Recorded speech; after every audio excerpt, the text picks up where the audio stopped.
Shalom kekasih Tuhan, keluarga BMC. Selamat pagi dimanapun Anda berada. Senang pagi ini kita boleh kembali bersaat teduh bersama-sama dan masih di tema tentang freedom. Sebelumnya kita akan berdoa. Bapa, terima kasih buat pagi yang indah kami boleh kembali bersama-sama merenungkan firman-Mu. Mari urapi kami, pimpin kami Roh Kudus, untuk kami boleh memahami tentang bagaimana menjalani hidup sebagai orang-orang yang merdeka. Terima kasih Bapa, di dalam nama-Mu kami berdoa dan mengucap syukur. Haleluya. Amin.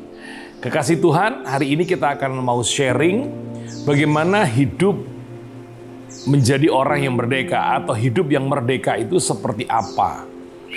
Ada satu kali ketika kami sedang berbicara di Family Cell, ada seorang leaders. Dia bercerita bagaimana mengibaratkan hidup sebagai orang yang merdeka atau bagaimana menjalani hidup sebagai orang merdeka.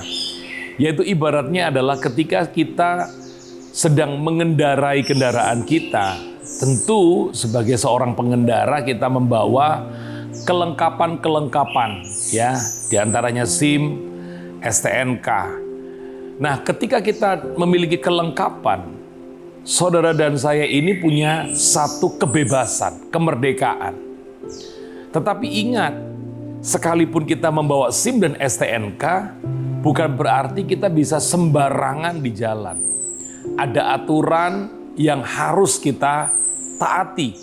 Bukan untuk membuat kita tidak bebas, tetapi justru aturan itu membuat saudara makin bebas. Coba kalau Anda hanya berpegang pada SIM dan STNK, lalu di tengah jalan ada larangan masuk, ada terabas. Dilarang belok ke kiri, ada belok ke kiri. Apa yang terjadi? Akhirnya engkau mendapatkan sebuah sanksi. Itu artinya bahwa kebebasan yang ada padamu yang disalahgunakan, itu akan membawa kerugian-kerugian. Demikian juga apa yang ditulis dalam Alkitab. Mari sama-sama kita renungkan sebuah ayat firman Tuhan yang tertulis di dalam 1 Petrus pasal yang kedua pada ayatnya yang ke-16. Dikatakan begini, hiduplah sebagai orang merdeka dan bukan seperti seorang yang menyalahgunakan kemerdekaan untuk menyelubungi kejahatan-kejahatan mereka, tetapi hiduplah sebagai hamba Allah. Dalam ayat yang kita baca, Rasul Petrus menuliskan bahwa hiduplah sebagai orang merdeka. Jadi setelah kita menerima penebusan, menerima pembebasan, dalam arti dimerdekakan oleh Kristus, Rasul Petrus menginginkan supaya kita tidak menyalahgunakan kemerdekaan yang kita miliki dengan terus hidup di dalam dosa.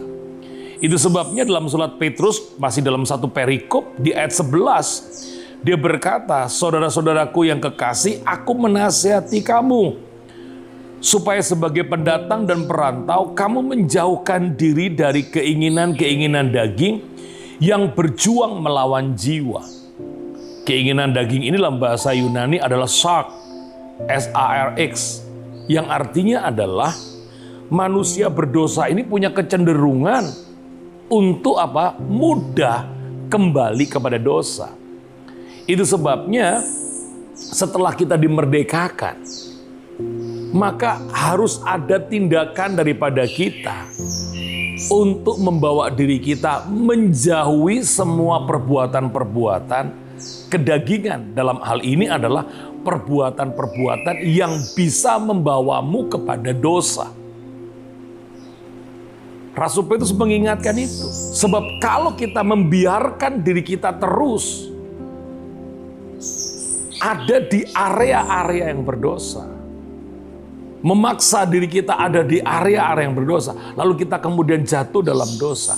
Itu dikatakan oleh Rasul Petrus bahwa kita ini menyalahgunakan kemerdekaan dengan hidup terus di dalam dosa. Itu sebabnya bagaimana kita bisa hidup sebagai orang yang merdeka. Bagian yang pertama pagi ini, saya ingatkan kepada saudara, mari sama-sama kita menjauhi keinginan-keinginan yang membuat kita ini bisa berbuat dosa, bisa jatuh dalam dosa.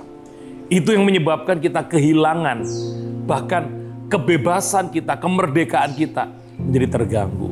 Sekali lagi, Doa saya, biarlah kita terus menjadi bijak dalam hidup ini, untuk terus hidup sebagai orang yang merdeka.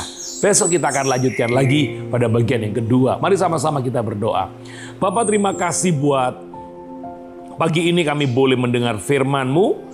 Biarlah kami yang telah dimerdekakan ini terus menjauhkan diri kami dari keinginan-keinginan yang membawa kami untuk terus berbuat dosa.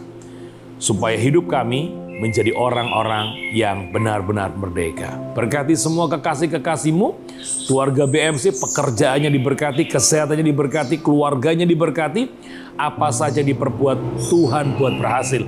Mari sama-sama angkat tangan-Mu, terimalah berkat yang telah Bapa curahkan sejak daripada Abraham, Ishak sampai Israel, mengalir dalam hidup-Mu. Hari ini bahkan sampai selama-lamanya. Dalam nama Yesus yang percaya diberkati, katakan amin. Tetap protokol kesehatan dimanapun Anda berada, dan Tuhan memberkati kita semua. Shalom.